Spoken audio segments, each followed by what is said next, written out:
The bridge of the times, eternal harmony times, buzzed with nervous energy. Ambassador HFY stood before the main viewing screen. His forearms crossed behind his back. The massive alien ship floating before them looked like nothing he had ever seen in his 300 years of diplomatic service.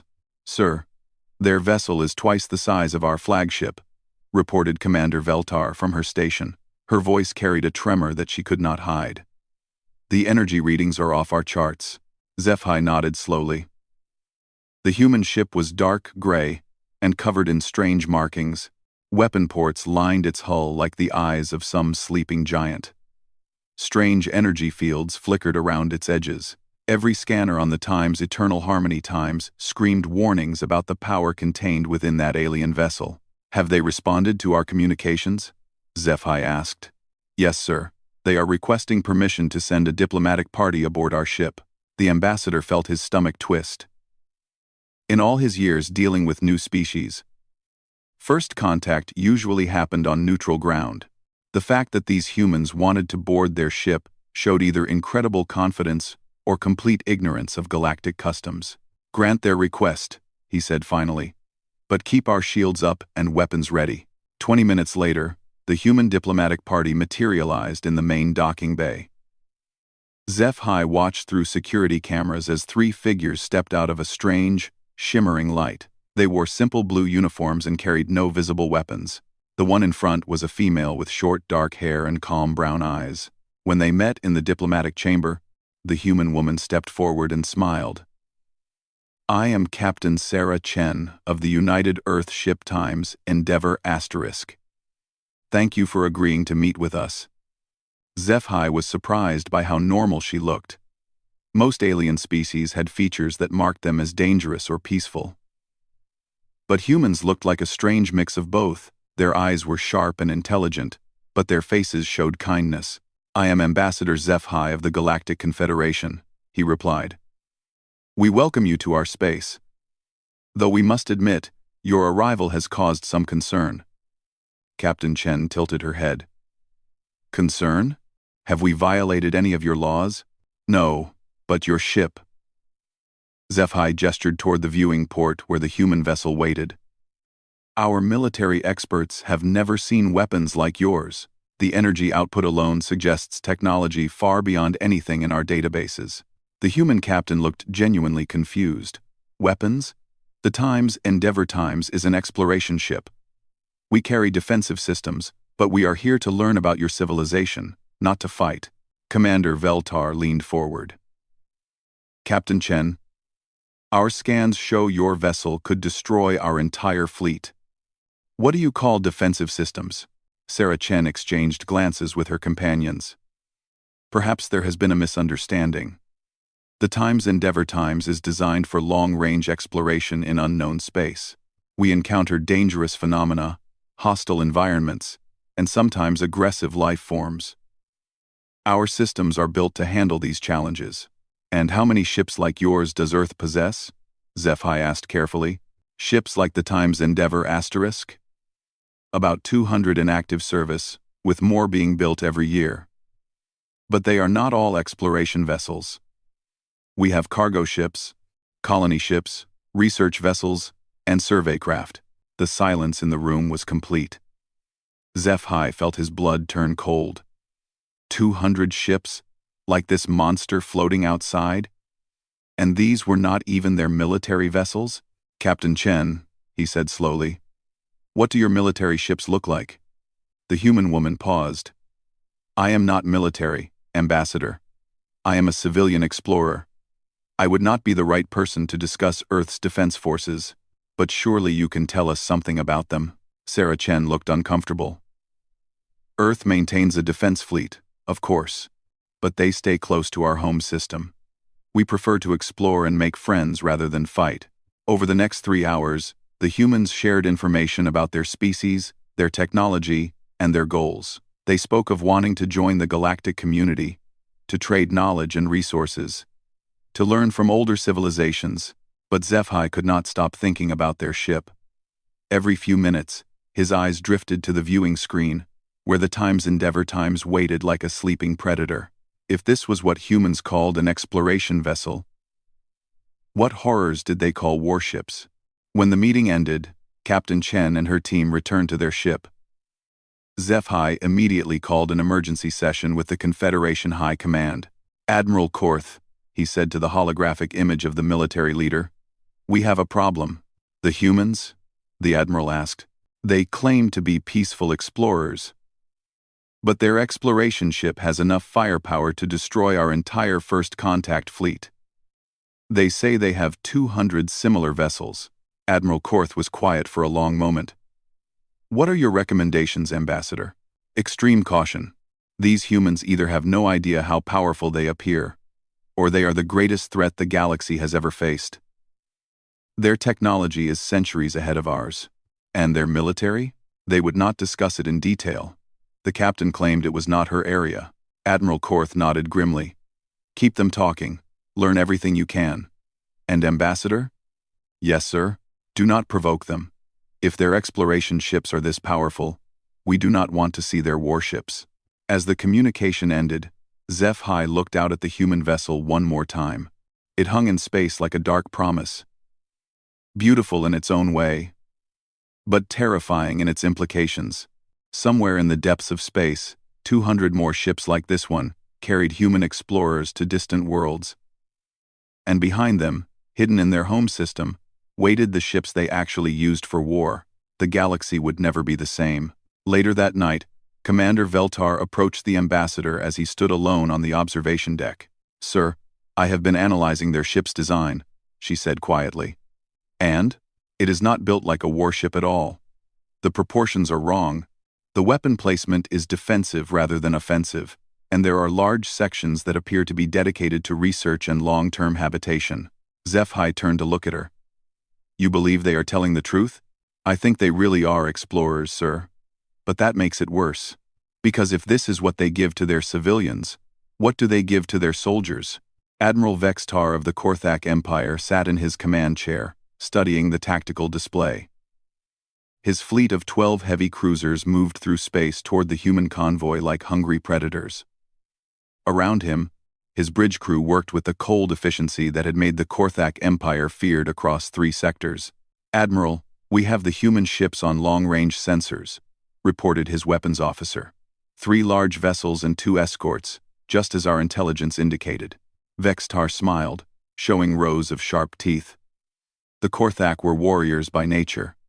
They respected strength and despised weakness. When new species entered their territory, they always tested them. It was the way of things. "The humans think they can impress the galaxy with their fancy ships," he growled. "Today we will see what they are really made of."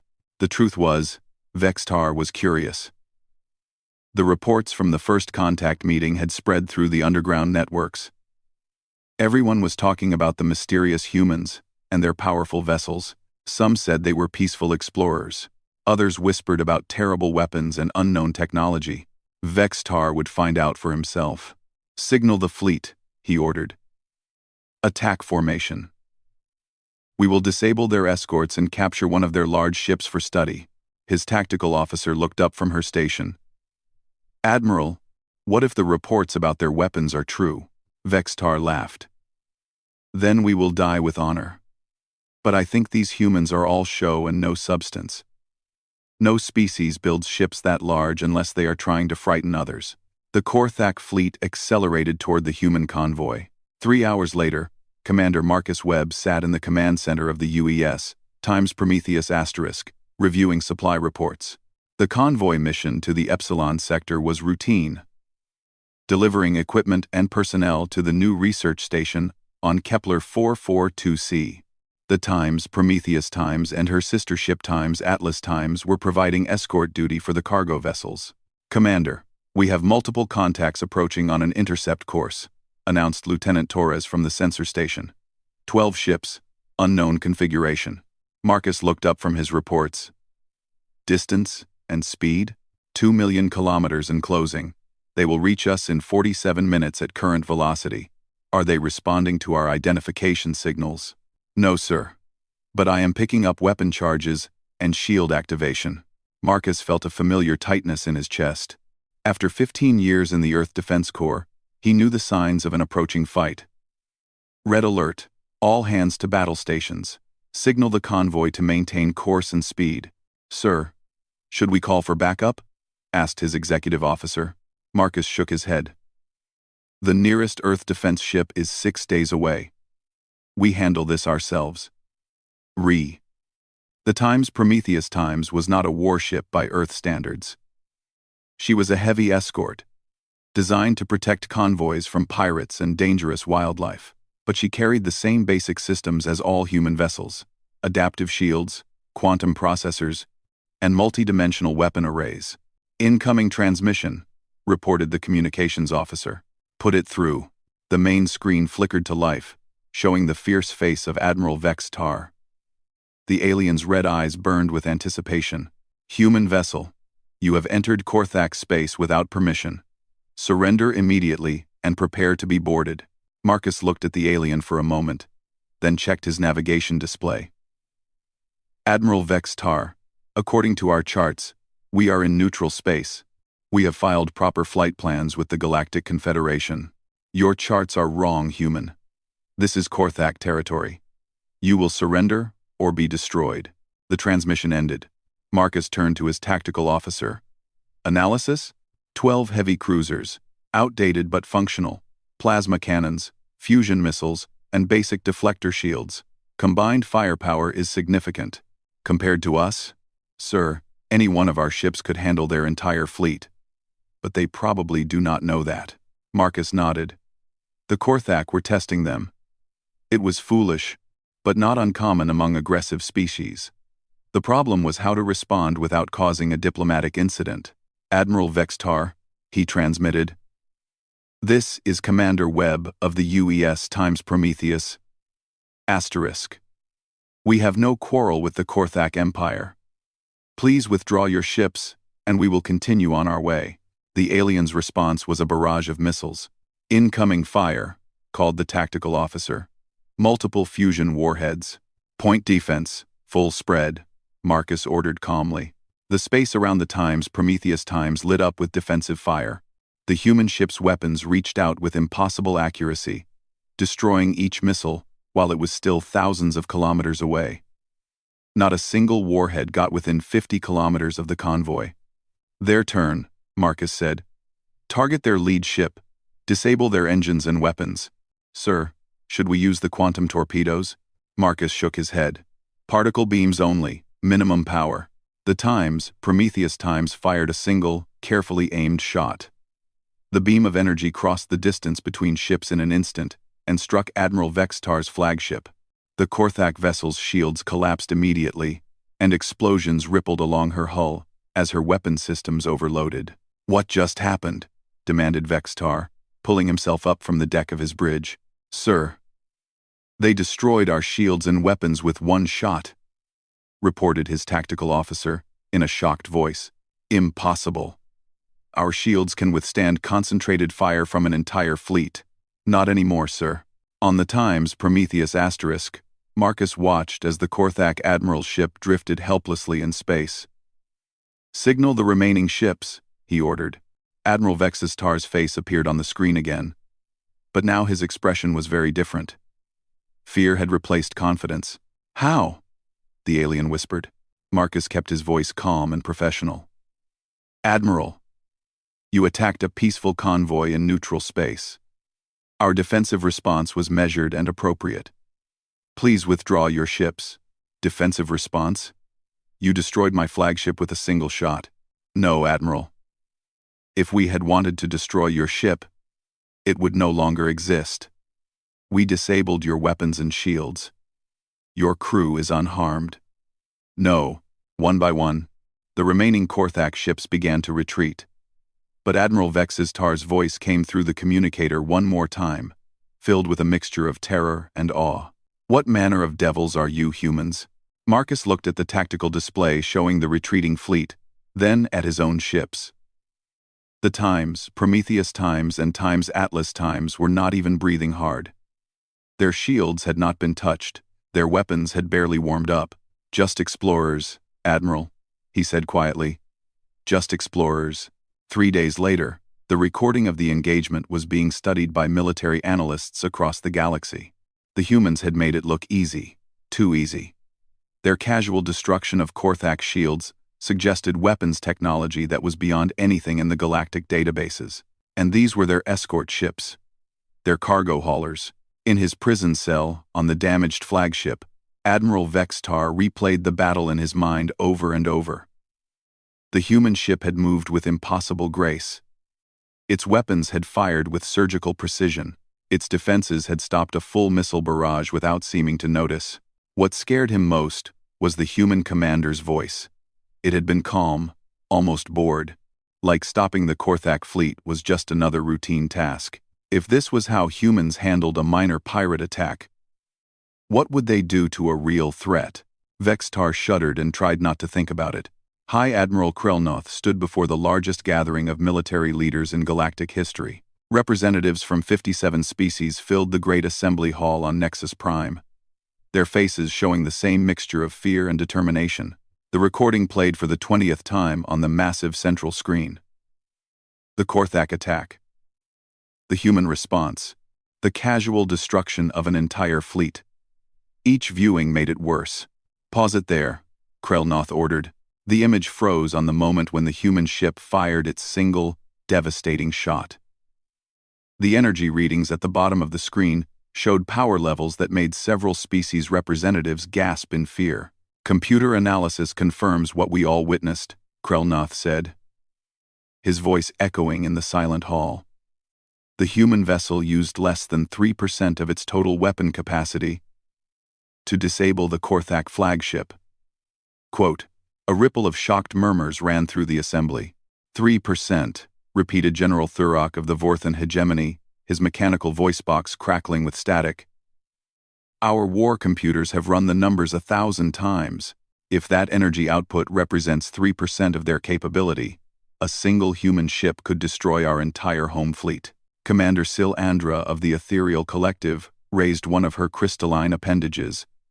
Have we considered that this might have been a special military vessel disguised as an escort? Admiral Krelnoth shook his massive head. Our intelligence networks have been working around the clock since the incident. The UES Times, Prometheus Times, is registered as a standard convoy escort. According to human records, they have over 300 ships of this class or larger. The silence that followed was deafening. 300, whispered Elder Vashti of the Singing Crystal Planets. Her musical voice carried harmonics of pure terror. And those are not even their warships? That is correct. Krelnoth activated another display. We have confirmed sightings of human vessels at 37 different locations across the galaxy. All appear to be civilian craft, cargo haulers, research vessels, exploration ships, yet every one of them shows energy signatures that mark them as potential planet killers.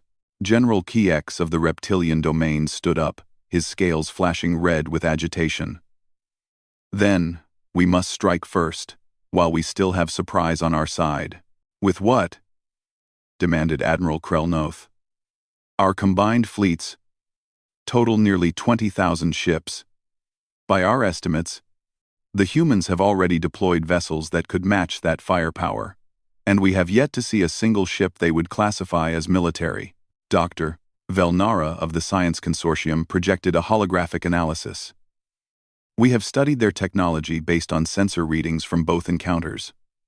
Their shield systems operate on principles we do not understand. Their weapons appear to manipulate quantum fields in ways our physics say should be impossible. Their ships move as if inertia and gravity are merely suggestions. What are you saying? Asked Admiral Krelnoth. I am saying that fighting them would be like Stone Age primitives attacking a modern space fleet. The technological gap is too vast to overcome with numbers alone. In the back of the assembly, Ambassador Zephi watched the proceedings with growing dread. He had met with the humans. He had spoken to Captain Chen, looked into her eyes, heard her words about peace and exploration. Either she was the greatest deceiver in galactic history, or humanity was exactly what they claimed to be. And that made them infinitely more terrifying. We need more information, declared Admiral Krelnoth. I am ordering deep reconnaissance missions to the human home system.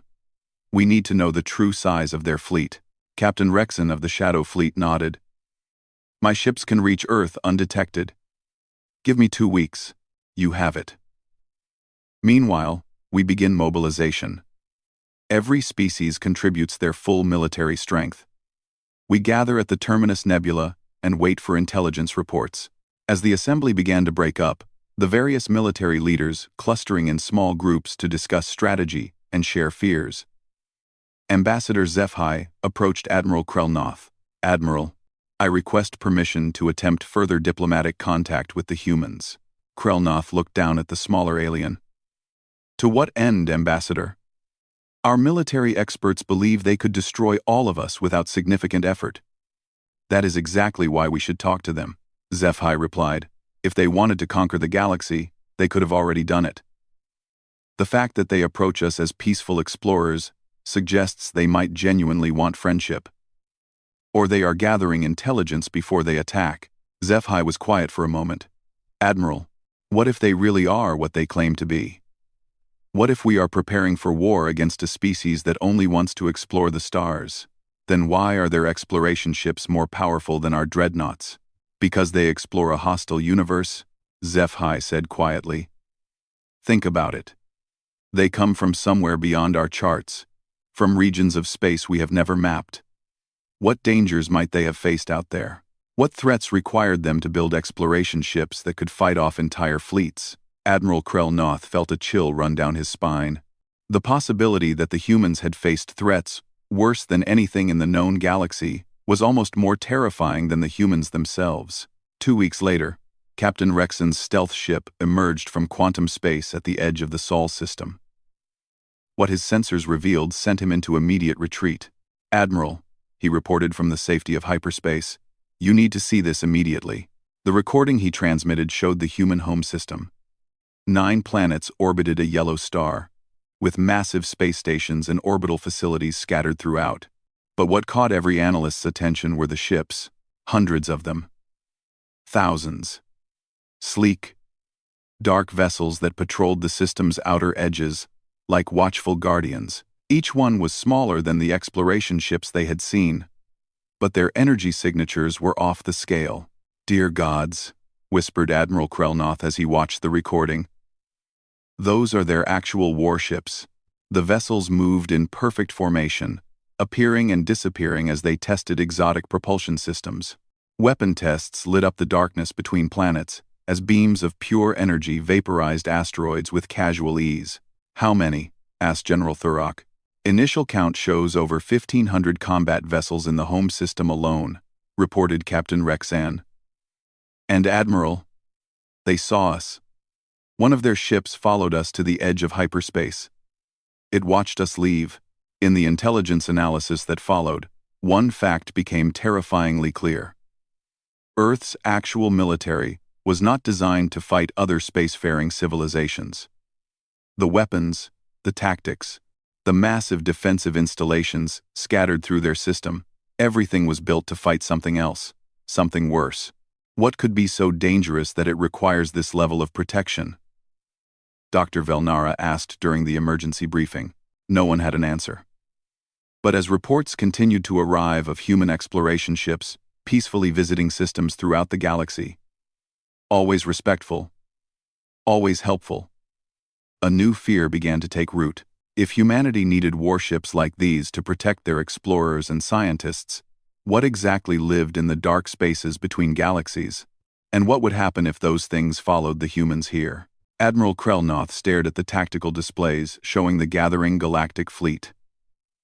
57 civilizations had contributed their military strength in preparation for war with humanity. But as he watched the peaceful progress of human exploration ships through Confederation space, he began to wonder if they were preparing to fight the wrong enemy.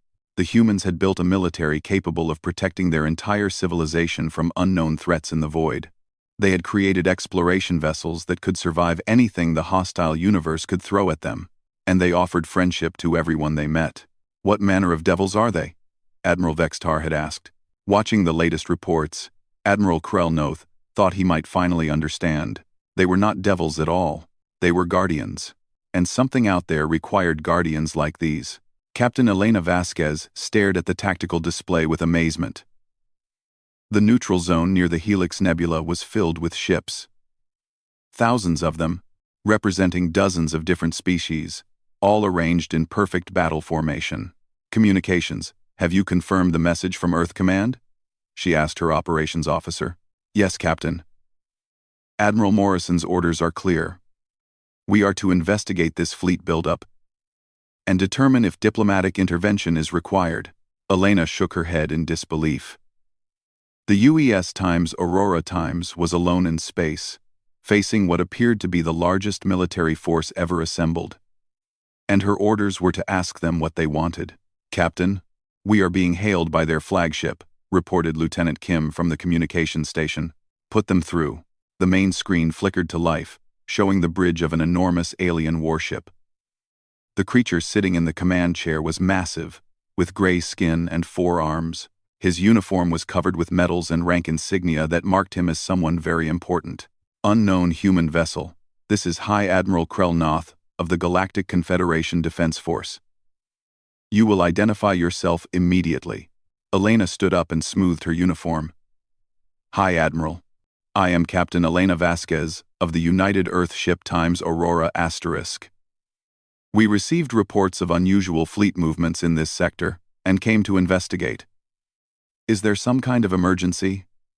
The alien admiral's expression was unreadable. Captain Vasquez, by the authority of the Galactic Defense Council, I demand the immediate surrender of all human military forces and the dismantling of your war machine. Elena blinked in surprise.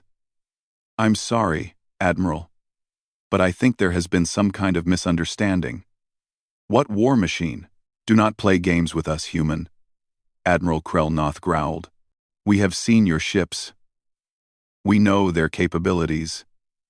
The Confederation will not tolerate a threat to galactic peace. We have seen your ships. We have seen your ships.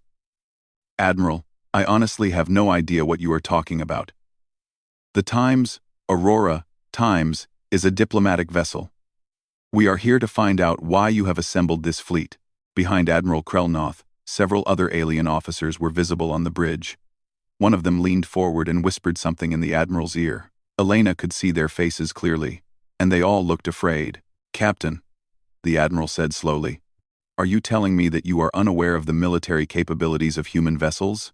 Sir, human ships are built for exploration and research.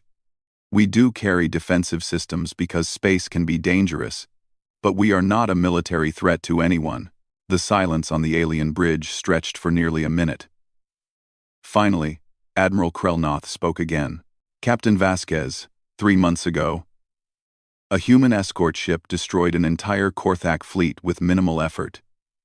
Our analysts determined that this ship used less than 3% of its total firepower.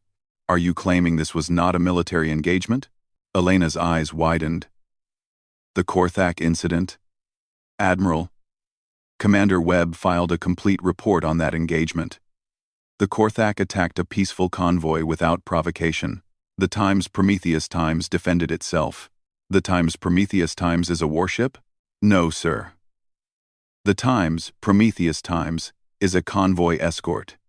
She is designed to protect cargo ships and research vessels from pirates and hostile wildlife. Admiral Krell Noth leaned back in his chair. Around him, his officers exchanged worried glances.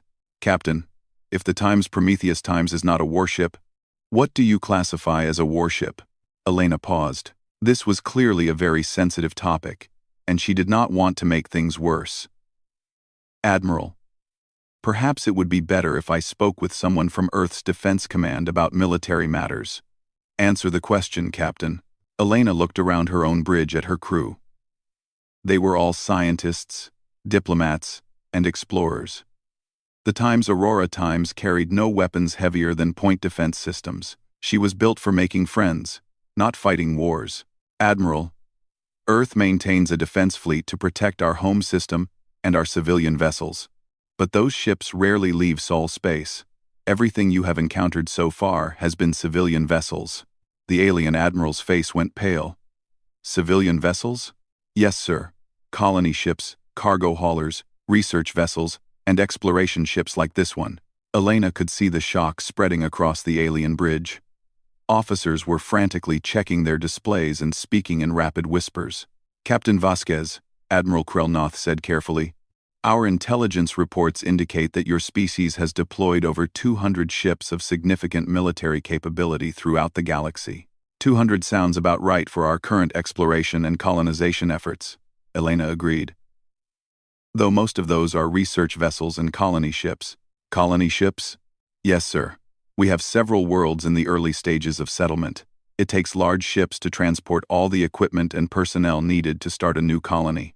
Admiral Krelnoth was quiet for a long moment. When he spoke again, his voice was strained. "Captain, our analysts have determined that your colony ships have more firepower than our best dreadnoughts." Elena finally began to understand. "Admiral, where exactly do you think humans come from?" "The reports say you emerged from unknown space beyond our charts." "That's correct. We come from a region you have never explored." "Do you know why it has never been explored?" The alien admiral shook his head. "Because it is full of things that eat spaceships," Elena said simply. "Quantum storms that can tear apart entire fleets. Hive minds that convert metal into living tissue. Gravity wells that exist in 11 dimensions. Dark matter entities that feed on electromagnetic energy." She gestured to her own ship. "Admiral, the Times Aurora Times once spent 3 months fighting our way out of a dying galaxy, where the laws of physics were breaking down. Every human ship is built to survive the impossible, because that is what we face every time we leave home. You are saying that your civilian vessels are heavily armed because of external threats? I am saying our civilian vessels are heavily armed because lightly armed vessels do not survive long enough to come home." Admiral Krelnoth stared at her. "Captain, if those are your civilian ships, where is your actual military?" Elena hesitated. This was definitely something she should not be discussing with a potentially hostile fleet, but the misunderstanding had gone too far. "Admiral, would you like to meet them?" Before Admiral Krelnoth could respond, new contacts began appearing on every sensor screen in the galactic fleet. Ships were decloaking, phasing into normal space, and emerging from dimensions that most species did not know existed. These were different from the human vessels the galaxy had seen before, where the exploration ships were large and functional. These new arrivals were sleek and purposeful. They moved with predatory grace and radiated power that made the exploration ships look like toys. "Dear gods," whispered someone on the alien bridge. Elena watched the tactical display as Earth's defense fleet revealed itself. The HCS times Nemesis asterisk, HCS times Ragnarok asterisk, HCS times Final Judgment asterisk, and dozens of others. Ships built for only one purpose: to protect humanity from the things that lived in the dark between galaxies. "Admiral Krelnoth," she said quietly, "meet the actual Earth defense fleet." The alien admiral's voice was barely a whisper. "How many?" "Currently, about 1,500 in active service, plus support vessels, mobile stations, and the home defense grid." Elena could see the despair in Admiral Krelnoth's eyes as he realized what his fleet was facing. 57 civilizations had gathered their military strength to fight what they thought was a human war machine. Instead, they had challenged a species that built exploration ships strong enough to survive cosmic horrors. "Captain," Admiral Krelnoth said slowly, "why did your people not tell us about these threats when we first made contact?" Elena smiled sadly. "Because we hoped you would never have to know about them, Admiral. The things we fight out there in the dark. They follow strong electromagnetic signatures. They hunt civilizations that use advanced technology." End quote. "You have been protecting us?" "We have been trying to. Earth's defense fleet stands guard at the edge of known space. We explore beyond your borders to map the threats and eliminate them before they can find you." Admiral Krelnoth was quiet for a very long time. When he finally spoke, his voice carried a mixture of shame and gratitude. "Captain Vasquez, the Confederation owes humanity an apology. We prepared for war based on fear and misunderstanding." Elena nodded. "Admiral, fear is natural when facing the unknown. But now you know what we really are." "What are you?" Elena looked around her bridge at her crew of scientists and explorers, then at the tactical display showing Earth's guardian fleet surrounding the galactic armada like protective parents watching over children. "We are the ones who stand watch in the dark, Admiral. so that others can explore the light. Admiral Chen stood on the bridge of the HCS Times Final Judgment Asterisk, watching the massive galactic fleet through the main view screen.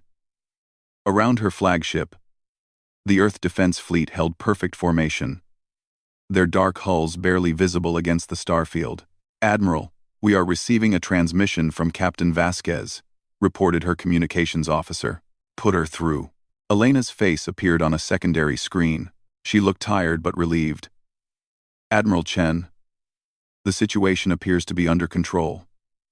Admiral Krell-Noth has agreed to stand down his fleet, pending further negotiations." "Good work, Captain. How much did you tell them?" "Enough to stop a war, ma'am. They understand that our exploration ships are not military vessels, and they have seen the defense fleet." Admiral Chen nodded. "And their reaction? They want to know why we never told them about the external threats." Admiral Chen was quiet for a moment. The truth was complicated, and she was not sure how much the galaxy was ready to hear. "Open a channel to the Galactic Fleet, all ships," she ordered. The main screen shifted to show Admiral Krell-Noth's bridge. The alien commander looked older than he had an hour earlier, as if the revelation about humanity had aged him. "Admiral Krell-Noth," Chen said. "I am Admiral Chen of the Earth Defense Fleet. Captain Vasquez has briefed me on your concerns. Admiral Chen, your people have been protecting the galaxy from threats we knew nothing about. Why did you not share this information during first contact?" Admiral Chen looked around her own bridge at the officers who had spent their careers fighting horrors that most civilizations could not imagine. They were tired, scarred, and driven by a duty that few would understand. "Admiral, what do you know about the regions beyond your charted space?" "Very little. Our exploration has been limited to this galaxy and a few nearby systems." "There is a reason for that," Admiral Chen said. "The space between galaxies is not empty. It is full of things that should not exist. Machine intelligences that consume entire star systems, hive minds that convert biological matter into extensions of themselves, energy beings that feed on fear and suffering." She activated a holographic display showing the galaxy from above. Red zones marked dangerous areas along the outer rim. For the past 200 years, Earth's defense fleet has been fighting a war that you never knew existed. We have lost over 3,000 ships and 2 million personnel keeping these threats away from inhabited space. Admiral Krell-Noth stared at the display. 2 million casualties? The price of standing guard, Admiral Chen said simply. "When we first discovered your civilizations, we faced a choice. We could tell you about the dangers and watch you live in fear, or we could continue protecting you without your knowledge. You chose to protect us in secret. We chose to let you live in peace. Your species develop art, music, philosophy, and science. You explore the wonders of the universe without constantly looking over your shoulders. That is worth protecting." The alien admiral was quiet for a long moment. "Admiral, what changed? Why reveal yourselves now?" "One," Admiral Chen's expression grew serious. "Because the situation has changed. Our scouts have detected something new, moving in the void between galaxies. Something bigger and more dangerous than anything we have faced before." She gestured to her fleet. "The defense force is being recalled to strengthen our perimeter. But we cannot be everywhere at once. If these new threats break through our lines, the galaxy will need to be able to defend itself. You want to share your military technology with us? We want to teach you how to survive." Admiral Chen corrected. "Your fleets are brave, but they are not equipped for what is coming. We can change that, but only if you are willing to work with us." Ambassador Zephi's voice came through the communication system. He had been listening from the diplomatic vessel. "Admiral Chen, the Confederation is grateful for your protection, but we must ask, what gives humanity the right to decide our fate?" Admiral Chen looked directly at the camera, her eyes hard with the weight of command. "Ambassador, we gave ourselves that right when we chose to stand between you and the darkness. When we lost our first ship to something that existed only to cause pain. When we spent our blood and treasure to keep monsters away from your worlds." She paused, then continued more quietly. But you are right to question us. We are not gods, and we make mistakes. That is why we want to share what we know. The galaxy should be able to defend itself. Captain Vasquez interrupted from the Times Aurora *. Admiral, I am receiving reports from our perimeter scouts. We have multiple breaches in the outer defensive line. Admiral Chen's face went pale. How many? At least 7 different incursion points. The entities are moving faster than expected. Admiral Chen turned back to the Galactic Fleet. Admiral Krelnoth, we are out of time. The threats I mentioned are already moving toward inhabited space.